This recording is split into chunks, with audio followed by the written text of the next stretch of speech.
अस्सलाम वालेकुम guys, welcome in study time. आज के लेक्चर में हम ninth chemistry chapter number 2 atomic structure में postulates of Niels Bohr atomic model पढ़ने जा रहे हैं। इससे पहले रदरफोर्ड ने भी एक एटॉमिक मॉडल प्रोड्यूस किया था, लेकिन उस एटॉमिक मॉडल में कुछ ड्रॉबैक्स थे जिनकी वजह से नील बोर ने एक नया मॉडल प्रोड्यूस किया।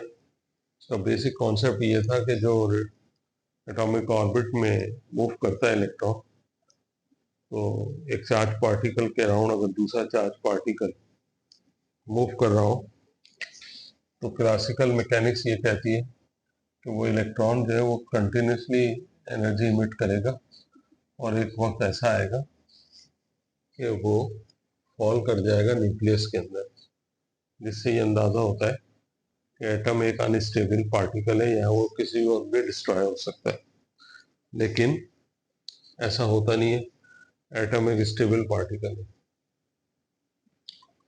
दूसरा उसका ड्रॉबैक ये था कि अगर कंटिन्यूसली कोई एटम इलेक्ट्रॉन से एनर्जी इमिट कर रहा हो तो उसका स्पेक्ट्रम भी कंटिन्यूस होना चाहिए, जैसे कि हमने लास्ट लेक्चर में पढ़ा था। तो ये जो दो ड्रॉबैक्स थे, इनको ओवरकम करने के लिए बोर्स ने एक नया मॉडल प्रोड्यूस किया था। उसका पहला पोस्टुलेट कहता है कि जो एनर्जी लेवल्स होते हैं जिन्हें शेल कहा जाता है, उनकी एनर्जी फिक्स होती है, वो एनर्जी इमिट नहीं करते।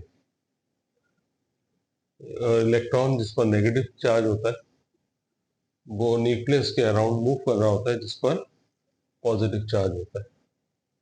इसका मतलब ये हुआ कि एक स्टेबल ऑर्बिट में मूव करते हुए इलेक्ट्रॉन अपनी एनर्जी लूज नहीं करता, एक फिक्स पाथ पे मूव करता रहता है हमेशा। नंबर 2 पार्टिकल है कि जो इसके फिक्स ऑर्बिट होते हैं उनको एनर्जी लेवल या शेल भी कहा जाता है, और इन शेल के अल्फाबेटिकल नाम भी होते हैं। हर शेल को कई के, एल या एम या एन से रिप्रेजेंट किया जाता है। अगर ज़्यादा शेल हो तो उससे भी ज़्यादा नाम रखे जा सकते हैं। थर्ड पोस्टुलेट्स है energy level also represent by N. ये एन जो है क्वांटम नंबर को रिप्रेजेंट करता है। जैसे कि आप जानते हैं कि quantum number actually quanta energy packet को कहते हैं, और उसकी एनर्जी हर एनर्जी लेवल की एनर्जी फिक्स होती है, और इनकी वैल्यूज जो है वो पॉजिटिव इंटीजर्स के इक्वल होती है, यानी कि एन की वैल्यू 1 या 2 या 3। तो अगर क्वांटम नंबर 1 है तो वो शेल नंबर के को रिप्रेजेंट कर रहा होगा। ये जो है न्यूक्लियस से क्लोजेस्ट होगा।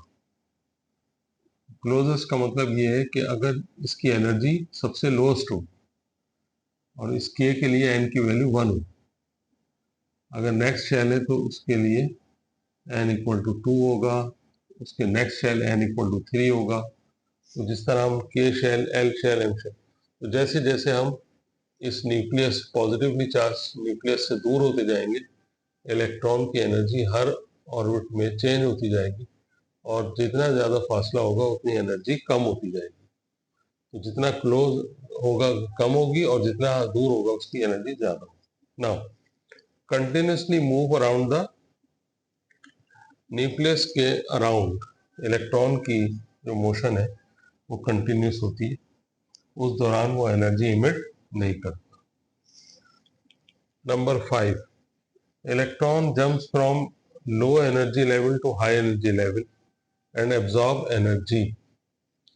देखें, अगर मैं आपसे कहूँ कि न्यूक्लियस से क्लोजेस्ट ऑर्बिट की एनर्जी E1 है और उससे हायर एनर्जी की लेवल की एनर्जी या शेल की एनर्जी E2 है, तो इलेक्ट्रॉन को अपने लो एनर्जी से हाई एनर्जी में मूव करने के लिए एनर्जी रिक्वायर्ड। तो यहाँ से जब जंप करेगा तो जंप करने की सूरत में एनर्जी वो एब्जॉर्ब करेगा। लो से हाई में जा रहा है, यानी यहाँ पर अगर सपोज कर लें, मान लें कि 100 जूल एनर्जी है और E2 की एनर्जी 150 है, तो 100 से 150 तक अप्रोच करने के लिए उसे 50 जूल की एनर्जी रिक्वायर्ड होगी जो एब्जॉर्ब करेगा। यहाँ पर इस पॉइंट का मकसद यही बताना है कि लो एनर्जी से हाई एनर्जी पे जंप करने के लिए इलेक्ट्रॉन को हमेशा एनर्जी एब्जॉर्ब करनी होती है, लेकिन अगर वो हाई एनर्जी से लो एनर्जी में जंप करेगा तो फिर उस सूरत में वो एनर्जी रिलीज करेगा। सेम वही बात है, लेकिन इसका अपोजिट पॉइंट समझने आप कि अगर हाई एनर्जी ऑर्बिट है E2, उससे लो एनर्जी ऑर्बिट E1 में आना चाह रहा है, तो जिस तरह वो एब्जॉर्ब करके ऊपर गया था, इसी तरह एनर्जी रिलीज करके वो नीचे आ जाएगा। तो इसका मतलब ये हुआ कि एनर्जी एब्जॉर्ब करने के नतीजे में वो लो एनर्जी से हाई एनर्जी में इलेक्ट्रॉन मूव करता है, और जब इलेक्ट्रॉन हाई एनर्जी से लो एनर्जी में आता है तो एनर्जी रिलीज करता है। वो कितनी एनर्जी रिलीज करता है, तो यहाँ पे इसका अगला पॉइंट ये बता रहा है, difference in energy in the form of discrete या continuous fashion, discontinuous fashion in the form of photon.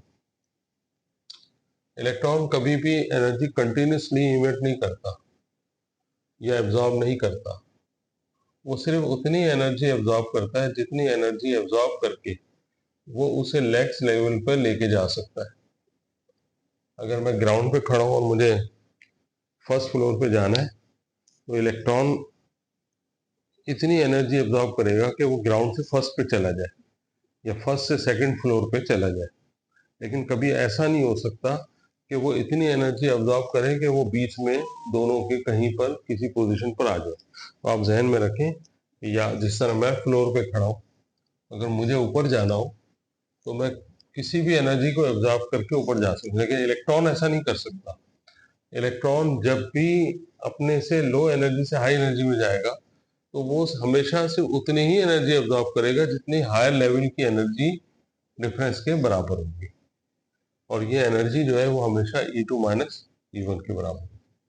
और प्लैंक्स क्वांटम ने का थ्योरी के मुताबिक जो डिफरेंस ऑफ एनर्जी है वो h न्यू के बराबर होती है। यहाँ h जो है वो प्लैंक्स कांस्टेंट कहलाता है, जिसकी value 6.63 exponent minus 34 joule second के बराबर होती है। और न्यू जो है ये फ्रीक्वेंसी का सिंबल है, इसे फ्रीक्वेंसी कहा जाता है। तो इससे पता चला कि जो एनर्जी डिफरेंस है वो डायरेक्टली प्रोपोर्शनल है फ्रीक्वेंसी। या आप यूं भी समझ लें कि जितनी ज़्यादा फ्रीक्वेंसी होगी उतनी ही ज़्यादा एनर्जी भी होगी, या जितना ज़्यादा वो ऊपर मूव करके जाना चाहेगा, फर्ज कर लें कि वो E1 से E2 में गया है, E2 के बाद वो E3 में भी जा सकता है, E4 में भी जा सकता है, तो उसके लिए उसको ज़्यादा एनर्जी एब्जॉर्ब करनी पड़ेगी। तो जितनी ज़्यादा एनर्जी वो एब्जॉर्ब करेगा उस इलेक्ट्रॉन की फ्रीक्वेंसी भी उतनी ज़्यादा होगी। नंबर 9 पार्टिकल है, पार्ट है angular momentum is integral multiple of h upon 2 पाई।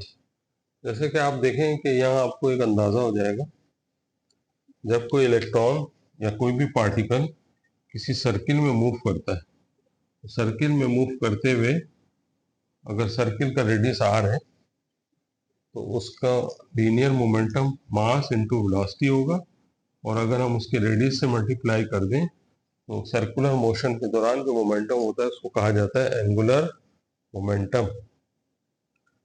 और ये angular momentum Planck's quantum theory के मुताबिक किसके इक्वल होता है, h अपॉन 2 पाई। और ये h अपॉन 2 पाई के साथ जो लिखा है वर्ड इंटीग्रल मल्टीपल, ये बता रहा है कि ये एक 1 टाइम होगा या 2 टाइम होगा या 3 टाइम होगा। कहने का मकसद ये है कि अगर इलेक्ट्रॉन फर्स्ट ऑर्बिट में मूव कर रहा है जो न्यूक्लियस से क्लोजेस्ट है, तो फर्स्ट ऑर्बिट में n की वैल्यू क्या होती है, 1, और 1 अगर होगी तो इसका एंगुलर मोमेंटम h अपॉन 2 पाई होगा। लेकिन यही इलेक्ट्रॉन अगर जंप करके सेकंड ऑर्बिट में चला जाए जिसमें n इक्वल टू 2 होता है, तो एंगुलर मोमेंटम की वैल्यू जो है वो 2h/2π के इक्वल आ जाएगी। सो हर ऑर्बिट में एंगुलर मोमेंटम फिक्स रहता है और इस फिक्स वैल्यू की वजह से सम टाइम हम शेल को स्टेशनरी स्टेट भी कहते हैं। स्टेशनरी का मतलब ही यही है, रुकी हुई हालत में। तो इसमें एनर्जी नहीं रुकी हुई, बल्कि इसके अंदर फिक्स एनर्जी है या फिक्स एंगुलर मोमेंटम है।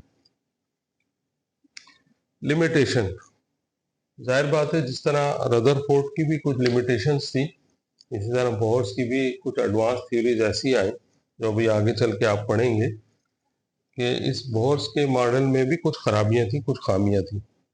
तो पहला जो उसकी जो ड्रॉबैक है वो कहलाता है जीमन इफेक्ट, यानी जब इसके स्पेक्ट्रम को मैग्नेटिक फील्ड की प्रेजेंस में ऑब्जर्व किया गया तो वो स्प्लिट हो गई एक लाइन मैग्नेटिक स्पेक्ट्रा की, जिसको कहा जाता है जीमन इफेक्ट या स्टार्क इफेक्ट, जो इलेक्ट्रिक फील्ड की प्रेजेंस में स्पेक्ट्रा की स्प्लिटिंग है।